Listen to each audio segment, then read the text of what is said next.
you can be your greatest fan and also your biggest critic. In fact, not only is it healthy, it's necessary to be there for yourself, celebrate that commitment to show up, but also to hold yourself accountable for growth. Because to be great is to know there's more in you, to understand that there's greatness waiting to be extracted from the miracle that is you. Here are two words. I want to take a look at both of them: consistency and adaptation. Consistency first. Why? Because consistency gets you in the door. It's the cost of admission. Consistency is you showing up for yourself, day in and day out, creating mastery and competence through repetition, manufacturing a data set that will be used to guide your journey, taking a once stagnant idea and putting it into motion. Consistency is doing what you promised yourself you'd do when you said you'd do it. Why? Because that's who you are. You create goals and then conquer those goals. When your head hits the pillow at night, you may be tired, you may have struggled, you may have swung and missed, you may be wondering how things unfolded the way they did, but you showed up. So celebrate that. Celebrate yourself. Be your biggest fan. Because the world can't take your will to step forward and cannot seize your consistency, not without your permission. So other than part one, let's call consistency the commitment to show up for you. Now, the second piece, consistency's older brother, adaptation. See, that consistency, like we just talked about, it will get you in the door. It signs you up for the game, but it guarantees nothing. See, where consistency puts that pen in your hand, paper in front of you, pats you on the back, where consistency gives you a chance to write your story. One's level of success or achievement relies on their ability to adapt, to do the thing that's so hard for people to do. Look in the mirror and ask, how can I be better? I've been consistent for 30 days, sure. Here's what's right, here's what's wrong. Now it's time to adjust, to be critical, to understand that expecting more of the self does not in any way diminish the task at hand. It gives you room to expand into that next version of yourself in a way that simply showing up doesn't. Without a willingness to adapt, you get Einstein's definition of insanity, right? Doing the same thing repeatedly and expecting different results. You get day after day of wondering why this square peg won't just save us all the trouble and go into the round hole. Without a willingness to adapt, we move for the sake of moving and we work for the sake of working. But if we could find it within ourselves to look at the data that's been acquired day after day and use it to help guide ourselves to that North Star, we'll find strength. To seek out the delta between where we are and where we want to be, that is power. But it calls for more than just showing up. It calls for looking around. It calls for observing and then adapting. So yeah, your greatest fan and your greatest critic. Be there for you, but don't let yourself get away with good enough. Showing up is critical. It's powerful, but it's just the beginning. If your eyes stay open, if you're willing to both love yourself and improve yourself simultaneously, all the world becomes available to you. There are no mountains you can't climb or oceans you can't cross. And sure, the world will do what the world does. It will place challenges before you. But rather than those challenges being the reason you can't, rather than accepting those challenges as a permanent reality, they become nothing more than the next puzzle to be solved, the next little adaptation that's required of you. You show up, you self-assess, you adjust, and carry right on towards that horizon again and again. So when you find yourself frustrated or up against that wall, remember, you are building your ideal reality. Be proud of yourself for showing up, for being consistent. Because as dire as it might seem, you overcame a lot to get here. But also know that the challenge at hand is not an indictment of you or your goals. It's your chance to review the game plan and adjust. Your opportunity to do what so many fail to do, not shrink from the world, but adapt yourself to it. Grow because of it. Today is your opportunity to take what the world gives you and build something new.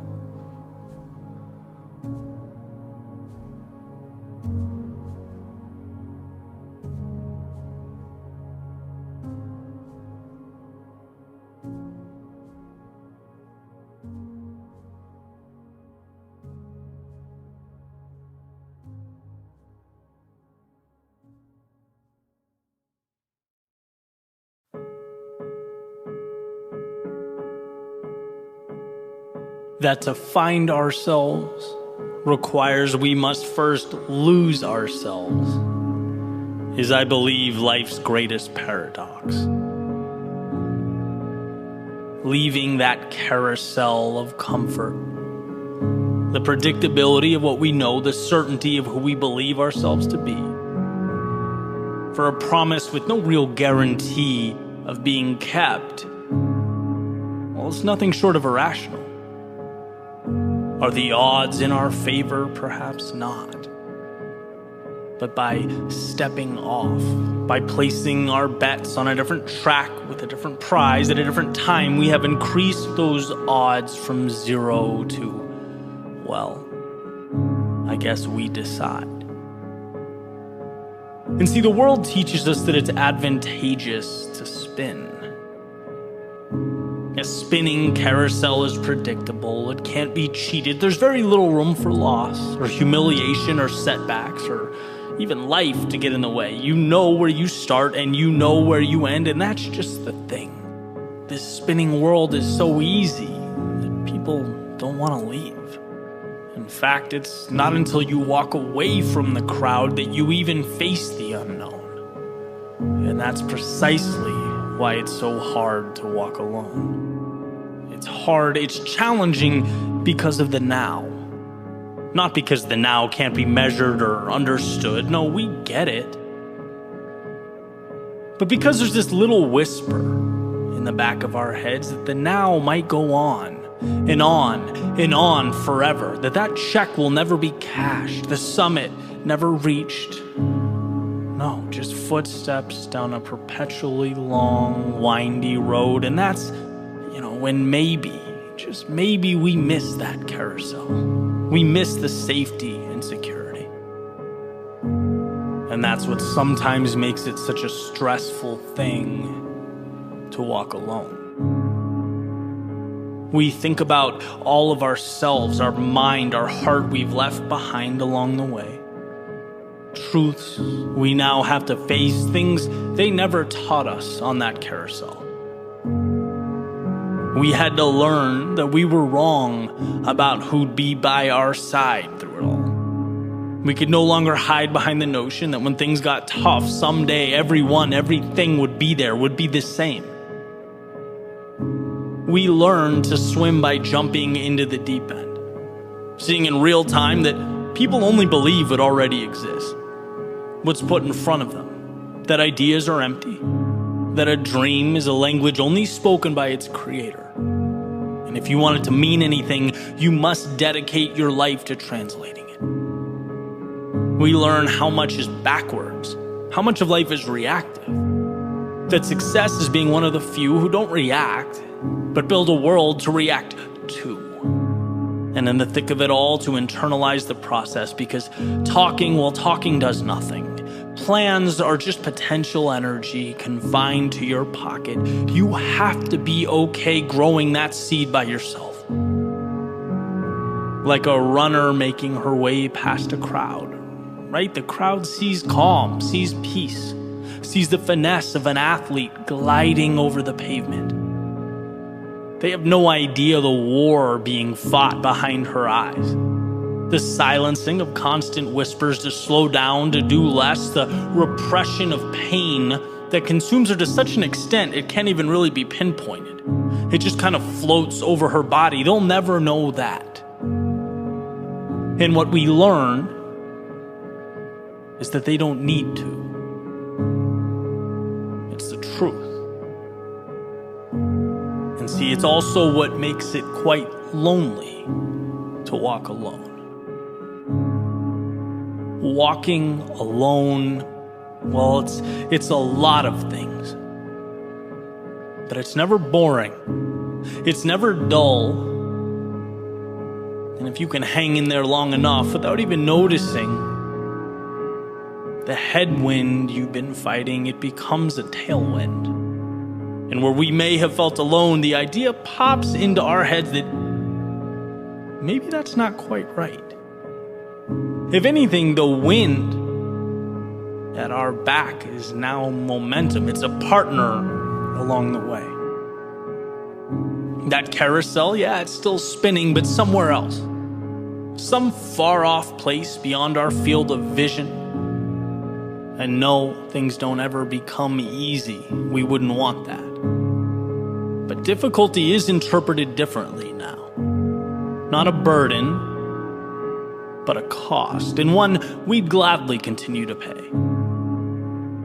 And that space that once felt so empty, so desolate, so helpless, well, now it's made up of people who see what you see, who hopped off their own carousels and wandered through the desert. They too navigated through the impossible and the never been done. It's funny how at some point we always find each other. And I suppose now, having traded the carousels for the adventure, we can walk alone together. Us against the world. Standing up in defiance of the odds, chasing that glimmer of hope. All in on a pursuit to find what most won't and see what most can't. Not because we were made different, but because we chase down the idea of different. It gets a tough rap walking alone. And in so many ways, it's a fight. It takes all of you. But you don't come out the same person you were when you stepped in. The same person you'd still be today had you stayed on that carousel.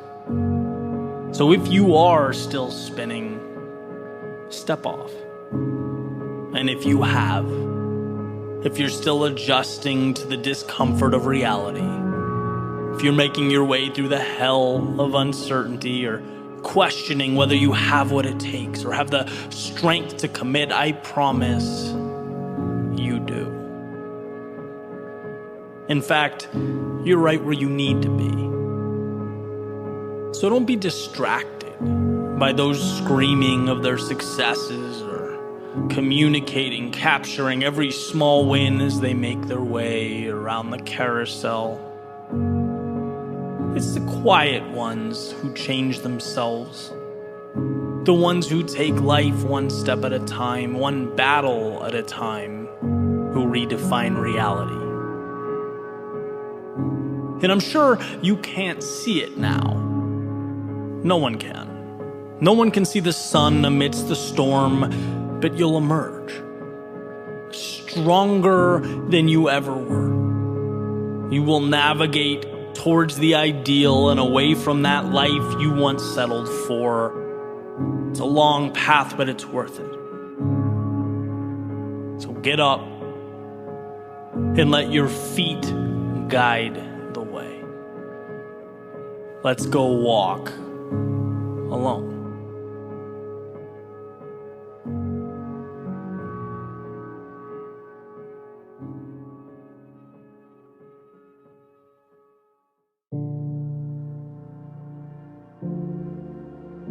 Goodbyes are tiny beginnings. Sunsets that grant a very special kind of permission. A green light to take all the value and the beauty, all the life lived, and carry it into tomorrow. Which sounds easy enough. But then again, on paper, so does running a marathon or climbing Mount Everest. And I'd wonder, how could something be painful and transformative? How could something break me and be good for me? It's not hard to see the dissonance there, right? But here's the thing. Oddly enough, that seemingly paradoxical experience is consistent. Consistent throughout our lives, appearing every time we grow.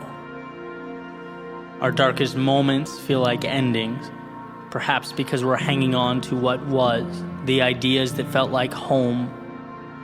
But in actuality, those moments, those goodbyes, are already the beginning of something new. The same way midnight sparks the beginning of a new calendar day, right in the heart of darkness. Unbeknownst to us, while the world is turned off and our minds are asleep. A hello in disguise.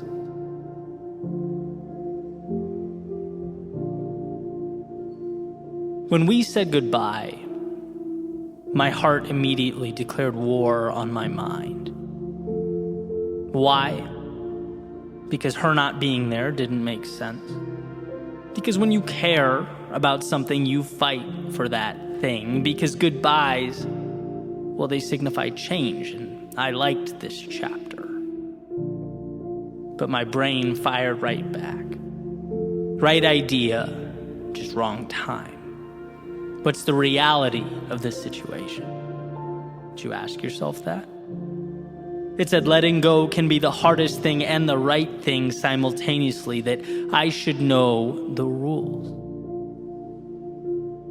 And so goodbyes were said and suns, they set. And we went to sleep in separate beds, not knowing anything about the future except that it would be different. Way different than today. And immediately in comes the heart. Picks up the mic, tap, tap, is this thing on? Check 1, 2. Hey, make sure you're aware of what's gone. Make sure you spend your time thinking about what you don't have. See the blank pages? They used to have writing. You see the empty space? That used to be occupied. Make sure you shine that spotlight on what was once there. Oh, it's empty? How does that make you feel? Asks the heart. Then the door opens, in comes the brain, the pragmatist, more direct, certainly more matter of fact. Says, hey, time to move. You have things to build and places to go. You can't let that blood-pumping organ get in the way of what really matters here. Lace up your shoes. Open the door. Go make a name for yourself, kid. Go be that guy. You get what you focus on. Remember, focus on the reality, the process, the analytics. Data doesn't lie. Your heart does, though. I let them fight it out for a few. Our desire for faction so deeply ingrained that I feel like I'm looking down at myself while my right half fights my left half. How best do we go forward here? Right, wrong, yes, no, stop, go. Before realizing, like so many things, the truth hides in the gray space. Maybe in an obtuse way, they both want the same thing. The truth is, it hurts because change hurts, but that doesn't mean I've lost more than I've gained. It doesn't mean that yesterday's memories won't impact the minutes that make up tomorrow. Nothing is disappearing into thin air here. This isn't a magic trick. The time spent doesn't suddenly become meaningless. No, it comes along because I'll continue to move along, and those moments are now me. So recalibrate. Acknowledge that. When I watch a movie, see a concert, go on a breathtaking hike, run up the coast in the morning, they are experiences that take me somewhere beyond the physical. They're peak experiences, but they are not forever. And interestingly enough, upon their completion, they're not quite gone either. They make a little home for themselves somewhere in the soul, like a candle that, as small as it might burn, is never truly extinguished, a light to help guide the way forward.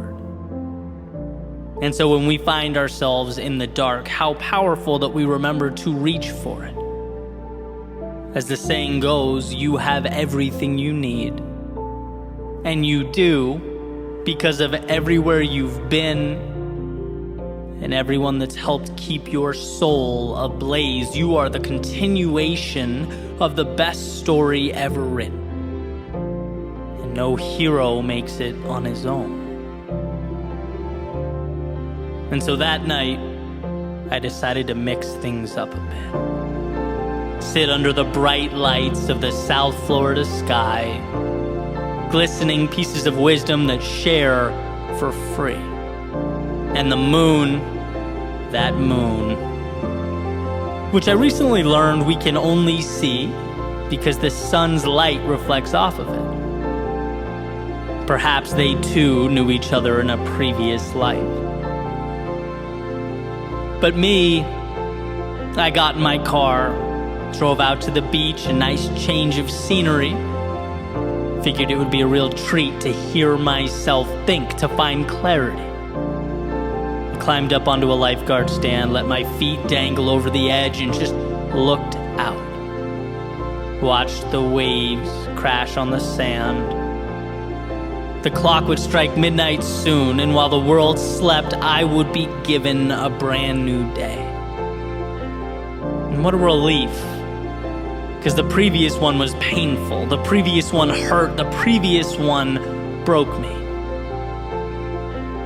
But as I sat there, waves crashing, feet dangling, I was starting to feel like those little pieces just might come together to comprise something meaningful. As Hemingway put it, the world breaks everyone, and afterward many are strong at the broken places. Well, under those stars, I felt like I could be strong. Like once again, I could be anything, and the heart and the head can bicker all they want. But they're saying the same things, just through each other. One sees what's no longer there, the other sees what's next, and that's what goodbyes do. Force us to look around and realize what we've become as we start the next journey. Eyes a little wider, soul shining a little brighter. Because of her, because of me, because of the blank spaces, because of what will someday occupy them, because of what it all means. And just like that, midnight. Quiet, calm. Those waves, they crashed and they crashed and they crashed, celebrating the new day. They've certainly been here before, and they'll be here tomorrow, long after I come and go. And in a way, my impermanence is what makes the now so precious, why it all matters, why the sun and moon conspire to shine light on this very lifeguard stand at this very moment in time, reminding me that down is not out, wandering is not lost, that I am stronger than I've ever been. And sometimes it takes a goodbye to remind us.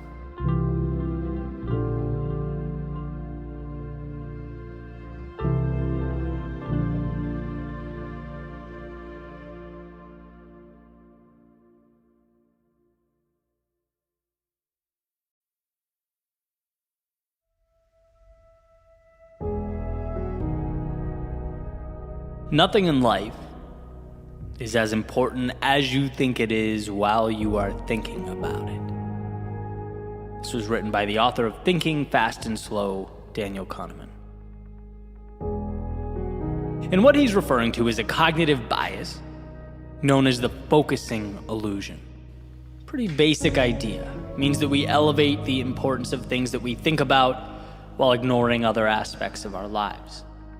By thinking about something, it suddenly matters more to us. And while it's easy to interpret this disconnect between our thoughts and reality as alarming, there's also an opportunity here to use this to our advantage, right? To further become the captain of your ship. I've heard my entire life, think positive thoughts. We all have.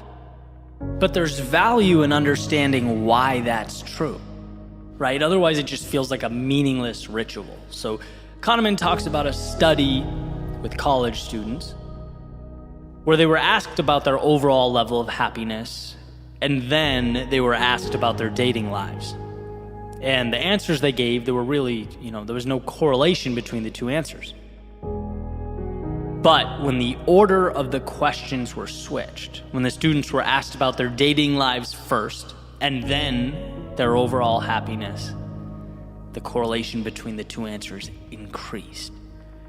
Right? The answer they gave about their overall happiness mirrored, however, they said their dating lives were, at least to a much greater extent. Why? Well, because dating became the variable or the framework that they used to measure their overall happiness, even though perhaps they didn't know it, right? But by focusing on it, it became more relevant. It bled into other aspects of life, right? You get what you focus on. It's that simple. And the truth is, as I mentioned earlier, nothing is as important as we think it is. Everything is magnified, kind of blown out of proportion in our minds. So the question is, why not use that as an advantage? Why not let that become our strength, realizing that if simply thinking about something can change the trajectory of how we view the world, it can be transformative to simply minimize the bad thoughts and focus on good ones. Have you ever thought about how delicate the line we walk between not caring enough and caring too much? For example, to feel like existence is pointless, right? Everything's bad. There's no reason to try. That makes it hard to get off the couch, right? Lacking that purpose. But then, on the entire other end of the spectrum, to feel like life is riding on every step, to feel like we're not allowed the flexibility or leeway to make mistakes. Life matters too much. That also severely limits how we live, just in a different way. And so I want to explore how do we find that middle ground? How do we find that picture in our heads that puts us right where we need to be? The idea that, of course, today is important. Life is a beautiful opportunity to extract meaning from the world around you, to build something that matters. But it's also no checklist. It's no standardized test. No, it's more of a game. We shouldn't be walking around with the weight of the world on our shoulders because that doesn't help anyone. Let's face it, life is just not all that serious. As a good friend of mine, Steve, always says to me, we are sacks of meat on a rock floating through an infinite, ever-expanding universe, and nothing matters. I've heard him say that a million times, right? Let's go. Let's do it. Nothing matters. Let's make it happen. And I 100% get it. It's a check against the idea that the world will collapse if we screw up. That if we drop the ball, it's over. Kind of pointing to the fact that the only way to truly lose in life is to look back and realize we were too scared to live. And so in that context, absolutely, I'm on the nothing matters bandwagon. But here's the deal about this video or podcast episode, however you're consuming it. In a perfect world, it's a buffet, not a menu. It's an opportunity for you to think, to reflect, to pick and choose the pieces here that will help move you along. Because after all, we're all walking different paths. So how could one person present a one-size-fits-all solution to anything? No, the goal is to understand the framework by which we operate. To understand that the thoughts we think have a monumental impact on how we live. And so if you find yourself on the uninspired side of things, know that there's not a problem with you. You just haven't found a path that lights you up. You are perhaps focusing on the wrong things, right? Not leaving space for the right ones. And if you find yourself constantly smothered by the weight of your own expectations, if every little step, decision, or movement matters too much, know that you are perhaps creating adversaries that don't exist. That you are right where you need to be, but you have to let yourself live, experience life. One of the most beautiful Viktor Frankl quotes I've ever heard, he says, ultimately, man should not ask what the meaning of life is, but rather he must recognize that it is he who is asked. There is so much power packed into this idea. It's like when you look around and see the outside world backing you into a corner, dictating to you how things should be. Remember that you don't take orders from the external world. You create the external world. When all you see is negative, when all you feel are reasons to turn back, when the good in life is hiding away, reach out and find the positive. The one thing that can pick you up and carry you forward. And look, I'm not advocating that we live in this state of delusion. I'm not saying close your eyes, cover your ears, and pretend everything's great. I'm saying every day, every situation provides at least one thing you need to be closer to where you want to be. And it just so happens that we're not always inclined to see that one thing, that solution. It just so happens that we need to become aware, to remind ourselves. So this is your reminder to look for it. Your reminder to focus on the things that lift you up, that breathe life into you, not the things that keep you down.